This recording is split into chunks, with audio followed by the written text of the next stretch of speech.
E se você vivesse em uma cidade assombrada por uma entidade maligna, que quer devorar todos que sentem medo dela, o que você faria? Com certeza a primeira coisa seria deixar o like e se inscrever no canal. Aqui é o Drake, e nesse vídeo do Derrotando Filmes, iremos acompanhar um grupo de jovens tentando provar a existência dessa entidade maligna. E eu vou apontar os erros cometidos, o que você não deveria fazer, e tentar tomar as melhores decisões para derrotar o palhaço Pennywise em It, Bem-vindos a Derry, temporada 1, episódio 5. Começamos exatamente na sala de interrogatório da base militar, com o Halloran terminando de invadir a mente do Daniel. Só que o coitado do garoto começa a passar muito mal logo em seguida, engasgando no próprio vômito, o que faz todo mundo entrar em pânico. E o Halloran grita pedindo ajuda para levar o Daniel para a enfermaria, e enquanto ele se recupera, o cara avisa o Shawn que eles conseguiram o que queriam, o que deixa o general bem satisfeito. Aí o Leroy, que testemunhou tudo aquilo sem entender nada, finalmente exige algumas respostas. Por isso, o Shawn decide que chegou a hora de explicar a situação toda pro Major, e é claro que a explicação é de tirar o fôlego. O Shaw conta que indígenas chamam de pilares 13 objetos esculpidos do mesmo material em que a criatura aparentemente caiu na terra. Esses pilares foram enterrados há centenas de anos pela tribo, para criar uma espécie de gaiola ao redor do território da criatura. Uma gaiola que mais ou menos segue as fronteiras da Derry moderna. E o Leroy pergunta se ele está dizendo que Derry é uma prisão, e eles estão procurando pelas grades. E o Shaw confirma que é exatamente isso. O problema é que o Shaw tem planos maiores. Ele revela que o garoto, o Daniel, faz parte de uma ordem secreta dedicada a manter a criatura presa e os pilares escondidos. Um trabalho que ele e seus amigos conseguiram fazer por quase 400 anos. Até agora, né? Porque o Halloran folheou a mente do garoto como se fosse um jornal. E agora eles sabem exatamente onde os pilares estão e como chegar neles. E o plano é reduzir o tamanho da gaiola para conter a criatura. O Shawn ainda menciona a batalha do perímetro de Pusan em 51 e quantas mães poderiam ter sido poupadas de perder os filhos se tivessem essa arma na época. Ele fala que está na hora de acabar com essa guerra fria de uma vez por todas. Só que o Leroy não engole isso fácil. O cara ainda fica furioso ao perceber que o Shawn sabia que Derry era o território de caça da criatura, e mesmo assim deixou ele trazer a família pra lá. Então o Shawn tenta se defender alegando que o plano era a família ficar na base, e que o Leroy escolheu diferente, mas isso não convence ninguém. No fim, eles concordam que a Charlotte e o Will vão se mudar pra base até tudo isso acabar. Enquanto isso, no hospital, a Lily vai visitar a Marge, que está com o olho todo enfaixado depois do ataque na sala de marcenaria, e uma enfermeira que está cuidando dela avisa que os pais vão voltar logo, e que ela vai ficar ali por perto caso tenha mais problemas. E quando ficam sozinhas, a Lily comenta que não deveria estar ali, todo mundo acha que ela fez aquilo, mas a Marge conta que salvou ela mentindo, alegando que os óculos quebraram e cortaram os olhos dela, e que a Lily só estava tentando ajudar quando todo mundo apareceu. E ela continua dizendo que provavelmente a mandariam para Juniper Hill se ela contasse o que realmente viu. Aí a Marge pede desculpas para Lily, falando que deveria ter acreditado nela antes, que ela é a melhor amiga dela, e que ela falhou, perguntando por que isso está acontecendo, mas a Lily responde que ainda estão tentando descobrir. Quando a Marge pergunta se isso vai acontecer de novo, a Lily fala que não sabe, mas que se acontecer, ela não vai estar sozinha, o que deixa as duas emocionadas. De volta à caixa d'água, a Lily se encontra com o grupo, e a Ronnie quer que a Marge conte pro Bowers o que realmente aconteceu, só que a Lily corta na hora, argumentando que já tentaram isso antes, e perguntando por que alguém acreditaria nela. Além disso, a polícia provavelmente acha que a Lily atacou a Marge, e que ela está cobertando tudo. Nisso, o Rich comenta que todo mundo pensa isso, não só a polícia, mas também o pessoal da escola, do correio e até o barbeiro dele. E o sem noção deixa a Lily visivelmente magoada com isso. Então eles escutam alguém tossindo dentro de uma barraca ali perto. E o Rich grita que aquilo é um clube privado e pede identificação. E quando eles se aproximam para ver o que é, vem o Mary saindo da barraca sujo, com o cabelo comprido, fraco e pedindo ajuda. É claro que todo mundo quer saber onde o cara esteve esse tempo todo. E o Mary conta que estava nos esgotos abaixo de Derry, que é onde a criatura vive. Ele explica que o palhaço manteve alguns deles vivos porque precisa do medo para se alimentar. E quando perguntaram como ele conseguiu escapar, o Mary fala que a criatura se alimenta de noite e dorme de dia. Então ele esperou e correu. Aí o grupo pergunta sobre o Terry, o Phil e a Suzy. E digamos que as notícias não são muito boas. O Mary conta que o Ted já estava morto quando a criatura arrastou ele para lá, com o crânio todo aberto, e que a coisa comeu o cérebro dele bem na frente do Mary, o que faz o Rich soltar que vai vomitar. Sobre a Suzy, ela já tinha perdido um braço, e a criatura só deixou ela ali sangrando a noite toda até ela parar. Mas o Phil, segundo Mary, ainda está lá embaixo, e não consegue falar nem se mover, mas de alguma forma ainda está vivo. Isso faz a Ronnie querer ir direto para a polícia, afinal o pai dela está preso injustamente, e o Mary pode provar que ele é inocente. Só que o garoto recusa na hora, dizendo que não quer a polícia. E quando a Ronnie insiste que ele pode contar que o pai dela não sequestrou ele, e que eles precisam ajudar o Phil, o Mary rebate que se for para a polícia, vão mandar ele de volta pro pai, e que ele já fugiu uma vez de casa, e vai fugir de novo. Além disso, o Mary solta que prefere voltar para os esgotos do que para casa do pai dele. Aí passamos para para a delegacia, onde vemos o Bowers transportando o Hank para Shawshank. O cara sai acorrentado no meio de uma multidão hostil, e o Bowers ainda provoca, comentando que o último peixe que mandaram para lá não sobreviveu uma semana, e que talvez o Hank sobreviva umas 2. Nisso o pai do Phil e da Suzy, completamente transtornado, avança para tentar atirar no Hank, mas é impedido pelo Bowers. O coitado grita que o Hank é um homem morto, enquanto ele é arrastado pro ônibus, e que o cara vai fritar pelo que fez com os filhos dele, e o Hank só consegue gritar que não fez nada. E enquanto toda essa confusão acontece, a Charlotte vê algo perturbador. Um guarda na porta está sorrindo de um jeito esquisito, batendo o cacetete e mostrando uns dentes enormes. Mas ela desvia o olhar por um segundo, e quando volta, o cara sumiu, o que deixa a Charlotte em choque. Ok, não precisa ser um gênio para entender que essa ideia do Shawn é extremamente perigosa. Ele está achando que uma entidade cósmica vai ser facilmente controlada por humanos, e ainda por cima, ser usada como arma contra uma nação do outro lado do planeta. Só de falar isso em voz alta, dá pra ver o quanto é estúpido. Afinal, a coisa já se alimenta ali em Derry há gerações, e consegue fazer isso facilmente. Fora que entrar direto no covil do It não me parece muito uma solução inteligente, pois o certo seria ir até os 13 pilares, desenterrá-los e ir encurtando esse campo, levando os pilares mais pro centro de Derry, até chegar no poço. Aí dessa forma, talvez eles conseguissem conter a criatura de uma forma mais efetiva, porém teria que ser uma operação extremamente coordenada, com rádios e talvez helicópteros sobrevoando a cidade, para os 13 pilares serem movidos ao mesmo tempo. Isso que eu estou levando em conta é que a criatura não vai ficar extremamente pistola e começar a atacar os soldados assim que o primeiro pilar for movido. E ainda bem que o Halloran pediu ajuda pro Daniel, pois vomitar e se engasgar é um risco de morte, e se o garoto ficasse mais tempo nesse estado, com certeza ele iria bater as botas. Além disso, se eu fosse o Leroy, a primeira coisa que eu faria seria tirar a minha família do CEP de Derry imediatamente, deixando bem claro por Shawn que eu só continuaria nessa missão se eles fossem movidos para outro estado bem longe de Derry, e provavelmente o general aceitaria isso, já que o plano dele conta com a habilidade do Leroy de não sentir medo. Sobre as crianças, bom galera, eles não deveriam confiar tão rapidamente no Mary. Primeiro de tudo, esse garoto está muito bem fisicamente para alguém que passou mais de 4 meses preso no esgoto, sem contar que ele pode estar completamente traumatizado e em choque se ele realmente passou esse tempo todo lá. Por isso, manter o garoto ali escondido não é a melhor ideia. Não sabemos exatamente o que o pai do garoto faz com ele para ele dizer que prefere voltar para os esgotos em vez da própria casa, mas digamos que isso não faz muito sentido, galera, a menos que o pai do garoto tente finalizar ele todo dia ou torture o coitado. Então ir para os esgotos é praticamente uma garantia de morte, pois eles vão estar entrando no domínio do palhaço sem saber lutar contra ele. O que o garoto precisava no momento era comer, se hidratar, tomar um banho e depois o pessoal poderia fazer uma checagem de coerência e ver se ele responderia as mesmas perguntas da mesma forma, pois quando alguém sofre um trauma dessa magnitude, o cérebro tende a esquecer certas coisas, ou até mesmo inventar. E nós sabemos que não existe essa história do palhaço caçar à noite e dormir de dia. Nos filmes, ele apareceu várias vezes de dia, e o General Shawn teve um encontro com a criatura de dia também, e a própria Marge teve um encontro com a coisa de dia na escola. Então não faz o mínimo de sentido o que o Mary está falando. Por isso, ele precisa ser colocado em observação no momento, já que as informações que ele está dando são no mínimo suspeitas. Já na casa dos Hanlon, a Charlotte está no telefone cuidando da papelada de defesa pro Hank, quando o Leroy chega com urgência. Ele pergunta onde está o Will, e ela responde que ele está no quarto. Aí o Leroy fala que precisa contar uma coisa pra ela, e que por mais louco que pareça, ele precisa que a mulher acredite nele. Enquanto isso, passamos para uma reunião do Conselho Indígena, onde eles estão discutindo o ciclo atual. O líder do conselho fala que a perda de qualquer vida já é demais, mas que dito isso, o ciclo tem sido bem mais leve do que em 35 e 1908. Os números são 25 desaparecimentos e 7 mortes confirmadas, a maioria crianças. O mais velho tinha 16 anos e o mais novo 5. O líder menciona que a criatura descansa e que essa secreção tem contaminado a água de Derry desde a fundação da cidade. Nisso, Léo interrompe, mandando John ir direto ao ponto. Só que o líder pede desculpas e pergunta se não deveriam estar educando a futura guarda. Então ele continua, e a Rosie menciona o augúrio. O líder confirma o que é, e quando perguntam o que é isso, a garota que está sendo treinada explica que é o último grande evento sangrento que marca o fim de um ciclo, depois do qual eles ganham mais 27 anos de paz e sossego. Nisso um garoto chega e fala com a Rosie. Ela pergunta onde está o Daniel, e o garoto responde que não conseguiu impedir ele, o que deixa claro que o garoto foi capturado pelos militares. Por isso, a Rosie vai direto até a base militar, para tirar satisfação com o Shawn sobre o sequestro do Daniel. Ela entra no escritório dele exigindo saber onde está o sobrinho. O Shawn garante que o Daniel está seguro, e que será liberado assim que a operação terminar, e que ela tem a palavra dele. A Rosie rebate, perguntando o que vale a palavra dele, já que ele mentiu sobre os dutos d'água. Aí o Shawn admite algo importante. Ele conta que quando falou que suas memórias de Derry voltaram quando chegou aqui, não era totalmente verdade. Na real, 5 anos atrás, ele recebeu uma droga do Departamento de Defesa, como parte de um protocolo de segurança, e foi aí que tudo voltou de uma vez só. Cada detalhe daquele naquele verão que eles compartilharam, e ele teve a memória de volta pela primeira vez em 45 anos. E quando tudo voltou, ele percebeu que estava sentado na resposta para uma pergunta que o perseguiu a vida toda, que era como manter esse país seguro. A Rose mal consegue acreditar na arrogância do Shaw e achar que pode colocar uma coleira nessa coisa. Ela afirma que a criatura não pode ser controlada, mas o Shaw discorda. E a Rose então argumenta que ele não estaria fazendo nada disso se realmente lembrasse de tudo, de como é olhar nos olhos da criatura, sentir a respiração dela no pescoço. E a Rose completa que se ele se lembrasse de verdade, empacotaria toda essa operação e fugiria. O Shaw insiste que eles sabem como encontrar os pilares, que o Daniel contou tudo, e a Rose rebate que ele nunca faria isso. Mas o Shaw menciona a casa Newbolt e os túneis embaixo dela, o que confirma que eles realmente tiraram a informação da mente do garoto. E aí, vendo que não tem como impedir a operação, a Rose muda de estratégia e fala que nesse caso, eles vão precisar da ajuda dela. O Shaw responde que isso está fora de questão, mas a Rose insiste que pelo menos deixe ela preparar o Daniel, que as vidas deles dependem disso. Então vemos a Rose em casa abrindo um cofre e pegando a adaga feita do fragmento da mesma pedra que os pilares. Depois ela vai até a cela do Daniel na base para entregar a arma. O coitado do garoto está visivelmente abalado, pedindo desculpas por ter sido capturado. A Rose fala que sabe que ele não quis falar nada, e ela percebe que ele está machucado, e pergunta o que fizeram com ele. Então o Daniel explica que entraram na mente dele, nas memórias dele, e ele não sabe como. Aí a Rose começa a falar com ele em uma língua indígena, mas rapidamente o Fuller manda ela falar em inglês. E aí ela fala para os militares que o Daniel terá mais chance de ajudá-los a encontrar o que eles procuram com a adaga, e que os militares entendem que só o Daniel sabe como usá-la. E quando o Fuller vem pegar a adaga avisando que vai ficar com ele até amanhã, a Rose entrega, mas sussurra pro Daniel que se ele manter o objeto por perto, vai ficar seguro. De volta à família Hanlon, vemos eles chegando no portão da base militar para se instalar. O Leroy explica que a base é longe o suficiente da cidade, e que eles devem estar seguros ali até a missão acabar. Mas o Will pergunta sobre os amigos, e o Leroy responde que ele vai ver os amigos quando tudo isso acabar, e pede para ele confiar nele, que está cuidando de tudo.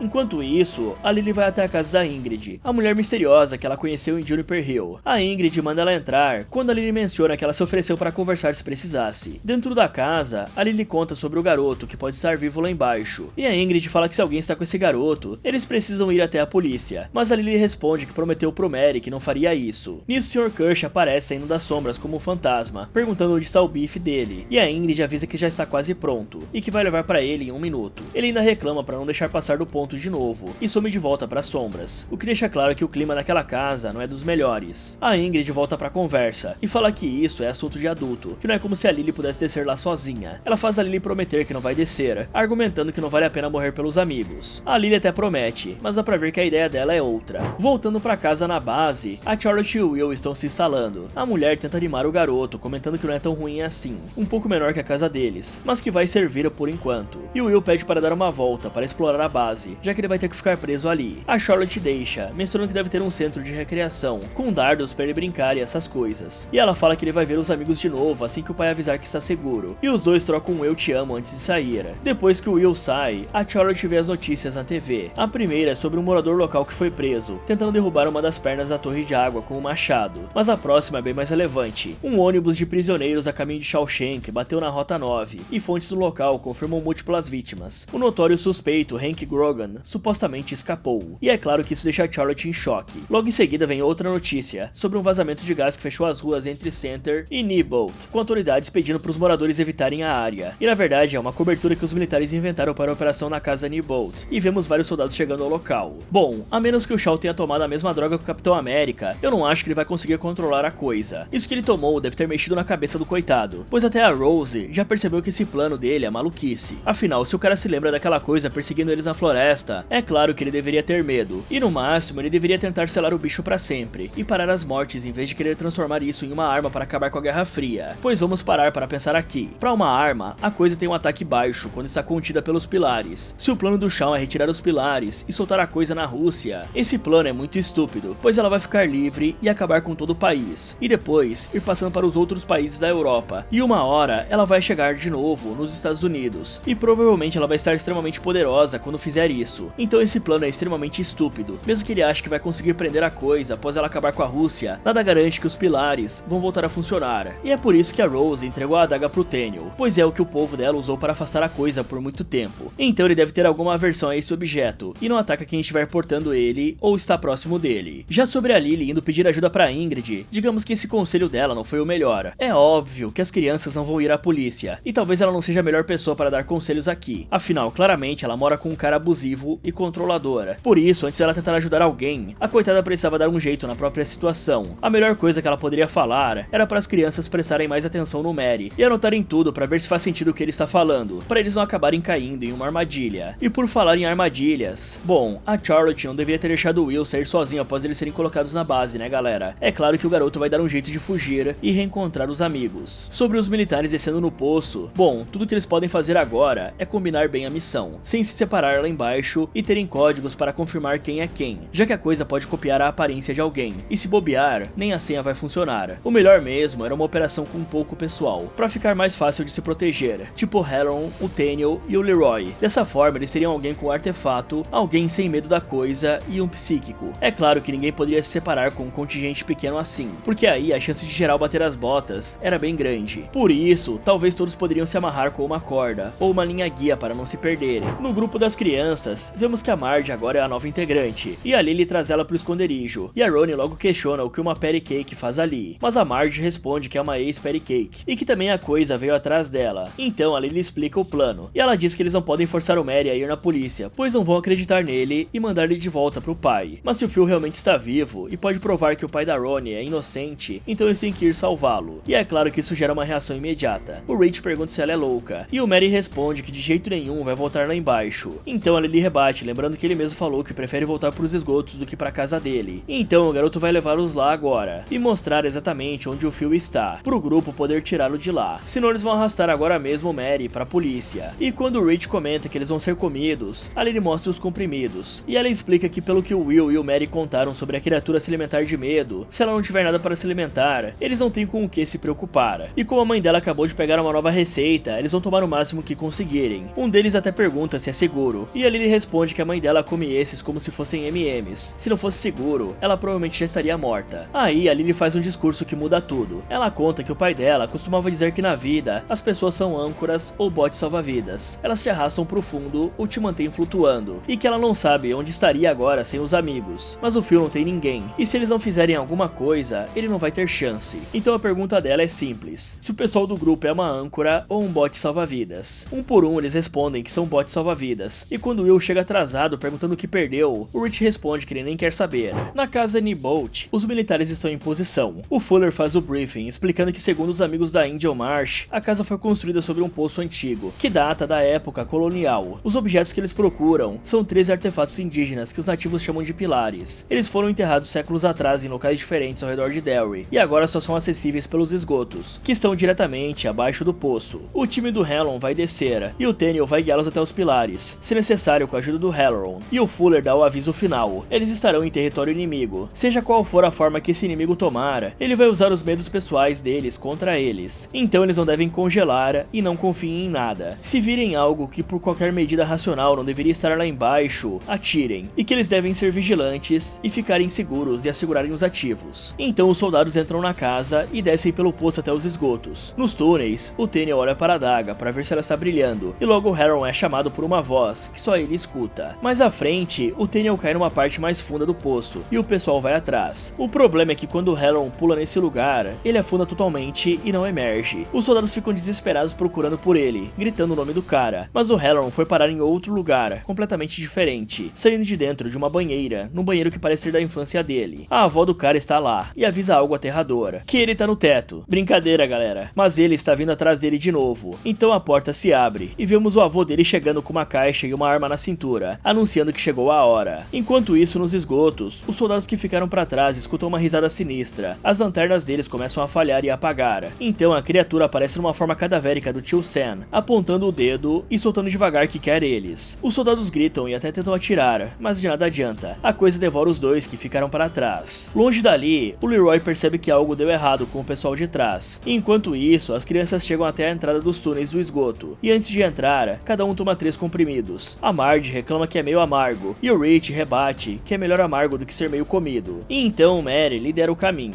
Nos túneis, o Fuller e o Daniel estão juntos, e nesse momento, o Daniel aproveita uma distração para fugir, e o Fuller tenta tirar no coitado, descarregando o pente nele. E durante a correria, o Daniel derruba a adaga na água. O cara fica maluco procurando, mas não consegue encontrar o objeto naquela água suja. No espaço mental do Halloran, a situação está ficando intensa. O avô, obviamente sendo manipulado pela criatura, começa a falar falar sobre os segredos dos dois, da avó e do Dick. Ele comenta que sabe que a avó falou para trancar tudo numa caixinha na mente e jogar a chave fora, mas segundo ele, um poder assim foi feito para ser usado. Então a avó implora para o Halloran não escutar, avisando que ele está tentando entrar na cabeça dele. O avô fala que não importa onde ele enterre a caixa, ele sempre vai encontrá-la. Já a avó manda manter a tampa fechada, mas quando o Halloran se recusa a abrir, o avô atira na perna da avó bem na frente dele, e digamos que isso quebra o coitado. Então o avô começa a contar até 3, e a voz dele vai se transformando na voz do Pennywise. Na contagem de 2, o rosto dele já é do palhaço, e no 3, ele quebra o cadeado, e a caixa abre, e aí uma luz amarela sai de dentro dela, enquanto o Halloran grita. Enquanto isso, as crianças estão viajando por conta do remédio, e as coisas estão bem estranhas. Will comenta que achou que tomou pílulas demais. Já a Marge pega na mão do Rich e fala que ela é muito macia, e ele responde que passa um creminho da mãe dele, por isso que fica que nem barriga de gatinho. E a garota fala que isso é uma coisa muito estranha de se dizer. Então a Lily pergunta se estão todos sentindo isso, comentando que é tipo aquela vez no dentista quando deram um gás e ela achou que estava flutuando. E aí ela percebe que o Rich e a Marge estão de mão dadas, e o Mary avisa que estão chegando perto. Já o Leroy e o Paulie estão discutindo sobre terem se perdido. O Russo está em pânico, perguntando onde diabos estão os outros, e reclamando que se perderam. Ele reclama que está quente demais, que está pegando fogo lá embaixo, e o Leroy tenta acalmá-lo, mas o Russo insiste que está calmo, e pergunta se não parece calmo, mas o Leroy responde que não muito. Então, Leroy vê algo. É a Charlotte aparecendo, correndo na direção deles, pedindo por ajuda, gritando que está com medo. E o Leroy fica confuso, perguntando o que ela está fazendo ali. Só que o Russo não vê nada, e questiona com quem o Leroy está falando. A Charlotte falsa implora para ir para casa, repetindo que está com medo, e as lanternas começam a falhar. É aí que o Leroy dá um headshot nela. Depois disso, o Leroy deixa muito claro pro Paulie que qualquer coisa que ele ver lá embaixo, que não deveria estar lá, ele deve matar. Não importa se é a primeira namorada dele ou o professor de educação física dele, tem que atirar. Então o Russo diz que entendeu. Bom galera, essa ideia de tomar um remédio para eliminar o medo não é das melhores, e provavelmente não vai funcionar, mas tomar 3 comprimidos é a receita pra tragédia, né? E o mais estranho de tudo isso é que o Mary parece não ter tomado os comprimidos ou não fez efeito algum nele, e isso é um mau sinal, afinal ele pode estar sendo controlado pela coisa e está levando as crianças diretamente pro covil do monstro. Além disso, eles precisam entrar lá sabendo diferenciar o que é real do que é falso, e ficar doidão de remédio só vai piorar tudo. E vamos combinar que os soldados também não estão se saindo muito bem, né galera? Geral já se separou logo no começo, e ninguém está esperando por ninguém, por isso que eu falei sobre a linha guia. Se alguém se perdesse, eles poderiam voltar por ela até achar o restante do grupo. Já o Fuller, esse cara é muito maluco, sair atirando num civil assim gratuitamente é loucura, e o Daniel devia estar com essa daga amarrada no corpo dele, pra não deixar ela cair desse jeito, ainda mais considerando que essa é a única coisa que pode parar o Pennywise. E agora com o Leroy, nós temos um problema, né? O cara vai atirar em qualquer coisa que aparecer sem dó, por isso ele e o Russo precisam conversar sobre se questionarem antes de atirar, pois se ambos estiverem vendo a mesma coisa, tem uma grande chance de não ser uma alucinação individual.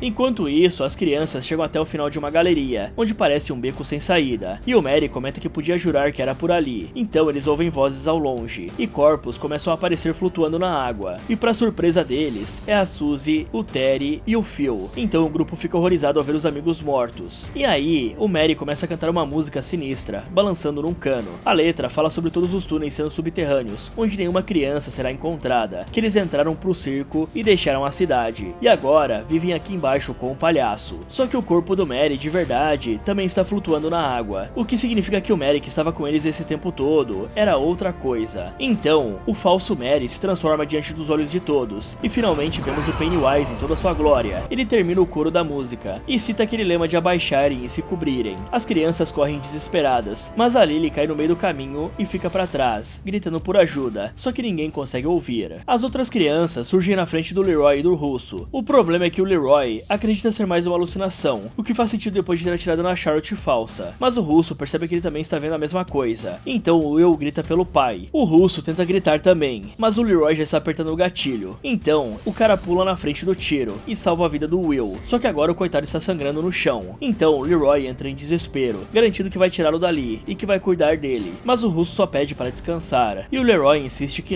ele não pode descansar, que precisam sair dali imediatamente. Mas o Russo diz que está tudo bem, que agora é a vez dele. Ele pede desculpas e faz um último pedido, mandando o Leroy fazer valer a pena. Mas mesmo assim, o Leroy carrega o corpo do amigo e manda as crianças fugirem. Enquanto isso, a coitada Lily fica para trás e é encontrada pelo Pennywise. Ele zomba dela, comentando que é uma pena, que é muito triste que ela não conseguiu salvar o Mary, o saboroso Mary. Ele fala que convenceu todo mundo a vir vê-lo, porque ela é uma amiga tão boa. E então a voz muda para o pai morto dela, completando que ela é uma filha ruim. Aí o Pennywise avança para devorá-la, mostrando aqueles dentes e aquela corrida macabra, mas então ele congela no lugar, com a boca aberta pronta para mordê-la, e ali ele percebe que tem algo brilhando na água bem na frente dela. É a mesma adaga que o Daniel perdeu. E depois que o Pennywise é obrigado a recuar para a escuridão, nitidamente afetado pelo objeto, ela pega a adaga. Enquanto isso, vemos a Ingrid entrando no carro e se preparando para sair, só que ela leva um susto quando percebe que o Hank está no banco de trás. Ele manda ela não virar e não falar nada, só ligar o carro e dirigir. E quando eles estão num lugar seguro no meio do nada, os dois saem e o casalzinho se beija. A Ingrid conta que viu as notícias e ficou preocupada. E o Hank explica que algo atacou o ônibus, que aconteceu muito rápido, e ele não sabe o que era. E a Ingrid avisa que colocaram checkpoints nas estradas, entrando e saindo da cidade. E o Hank diz que eles precisam encontrar um lugar para ele ficar. E quando a Ingrid sugere que ele vá para casa dela, o cara responde que é muito arriscado e não é seguro. Mas ela argumenta que ele não pode ficar ao ar livre, porque estão vasculhando as florestas. Então o Hank pensa e comenta que talvez tenha alguém que pode ajudar. E logo depois vemos a Ingrid chegando na base para visitar a Charlotte, se apresentando como alguém que tem um amigo em comum. Depois da missão, na base, o Leroy está dando seu depoimento sobre o que aconteceu nos esgotos. Ele conta que o russo foi atingido, que ele estava sangrando e que tentou tirá-lo de lá, mas já era tarde demais. Aí o Shaw entra e dá os pêsames, comentando que o russo era um bom homem. Ele fala que essa gente, os indígenas, vão pagar pelo que os levaram a isso, mas quando tenta fazer mais perguntas sobre a missão, o Leroy responde que só quer ficar com a família. E antes de sair, o Leroy pergunta sobre o Halloran, e o Shaw responde que ele não reportou de volta à base, e como ele teria saído de lá, ninguém sabe. Mas se alguém consegue encontrar um jeito de escapar, é o Dick Halloran. E então vemos o Halloran saindo dos esgotos, completamente abalado. Ele escuta barulhos na floresta e vê uma figura caminhando. E quando se vira, nós vemos que é o russo com os olhos brancos. E em um último momento, vemos a caixa de terrores do Halloran totalmente aberta, com sangue no chão. Ok, galera, como eu falei, né? Eles acreditaram totalmente em alguém que tinha desaparecido por 4 meses e voltou sem um arranhão. E isso era bastante suspeito. Ainda mais que ele tinha falado sobre o método de caça da criatura, que não fazia sentido com o que eles já tinham presenciado até agora. Por muita sorte, o Will não levou um tiro. Se bem que não foi sorte, né? Foi o russo sacrificando pelo garoto. A Lilia que teve sorte da adaga ir parar justamente na frente dela. Isso definitivamente salvou a garota. E agora as crianças têm um amuleto de proteção contra a coisa. O que resta agora é saber o que tinha naquela caixa do Halloran, e se isso vai deixar o cara de fora de toda essa busca por um tempo, tentando colocar o que escapou de volta na caixa. E vamos combinar que o Shaw, querendo culpar os indígenas, não faz sentido. A Rose diz que ele não deveria ir atrás da coisa, e ele mesmo assim quis fazer isso. Então a culpa é dele, e não adianta terceirizar. Fala galera, esse foi Como Derrotar It, bem-vindos a Derry, episódio 5. Você acha que conseguiria sobreviver? Me contem nos comentários. E se você estivesse em um jogo mortal, o que você faria para sobreviver? Quer saber quem vai ganhar esse jogo? Então clique aqui, ou aproveite para ver outras sugestões do Derrotando Filmes. Muito obrigado por assistir, e lembre-se de nunca entrar nos esgotos. Você nunca sabe o que vai encontrar lá embaixo.